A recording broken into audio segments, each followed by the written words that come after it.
പിള്ളേരെയൊക്കെ സ്കൂളിൽ പറഞ്ഞു വിട്ട് കഴിഞ്ഞാൽ പിന്നെ നമുക്ക് അടുത്ത പരിപാടി ലഞ്ച് ഉണ്ടാക്കലാണ് കേട്ടോ. ലഞ്ച് ഉണ്ടാക്കണമൊക്കെ മുന്നേ വിചാരിച്ചു ഇന്ന് എന്തോ എനിക്ക് കുറച്ച് ചെറിയ എന്തോ ഒരു നല്ല ബുദ്ധിയൊക്കെ തോന്നിയിട്ട് അടുക്കളയൊക്കെ ഒന്ന് ക്ലീൻ ചെയ്യാമെന്ന് വിചാരിച്ചു കേട്ടോ.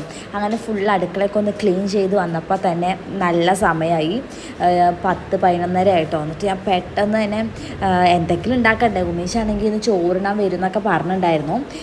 വരുമെന്ന് അറിയത്തില്ല. ഇന്നത്തെ നമ്മുടെ ലഞ്ചിന് കുറച്ച് സ്പെഷ്യലായിട്ട് മത്തങ്ങ എരിശ്ശേരി വെക്കാൻ വിചാരിച്ചു കേട്ടോ. ഞാൻ ഐഗുവിനെ സ്കൂളിൽ കൊണ്ടുപോയിട്ട് വരണ വഴിക്ക് കുറച്ച് സബ്ജിയൊക്കെ മേടിച്ചിട്ടുണ്ടായിരുന്നു. അപ്പോൾ അതിൽ മത്തങ്ങ ഉണ്ടായിരുന്നു, മത്തങ്ങ മേടിച്ചു. പിന്നെ നമ്മൾ ഇവിടുത്തെ കേരള സ്റ്റോറിൽ നിന്ന് നമ്മുടെ ഉണക്കപ്പയറും മേടിച്ചിട്ടുണ്ടായിരുന്നു. എൻ്റെ കത്തിക്ക് നല്ല മൂർച്ച ആയതുകൊണ്ട് ഞാൻ ഇങ്ങനെയൊക്കെയാണ് വെട്ടണത് കേട്ടോ. ഈ കത്തി നല്ല മൂർച്ച ഉണ്ടായിരുന്ന കത്തിയാണ് ഇത്. ഞാൻ ഒരു റോസക്കമ്പ് കിട്ടിയിട്ടുണ്ടായിരുന്നു, അത് വെട്ടിയതാണ്. കുറച്ച് കൂടുതൽ കിട്ടിയിട്ടുണ്ടായിരുന്നു, അത് വെട്ടി ഈ പരിവാക്കി കേട്ടോ.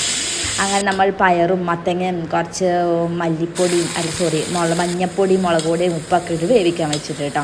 പിന്നെ അതിൻ്റെ ഇടയ്ക്ക് നമ്മൾ ക്യാബേജ് ഉപ്പേരിയും കൂടി വെച്ചിട്ടുണ്ട് കേട്ടോ. ഞാൻ സാധാരണ ക്യാബേജ് കുറച്ച് മഞ്ഞപ്പൊടിയും ഇട്ടിട്ട് ഒന്ന് തിളപ്പിച്ചെടുക്കാറുണ്ട് കേട്ടോ.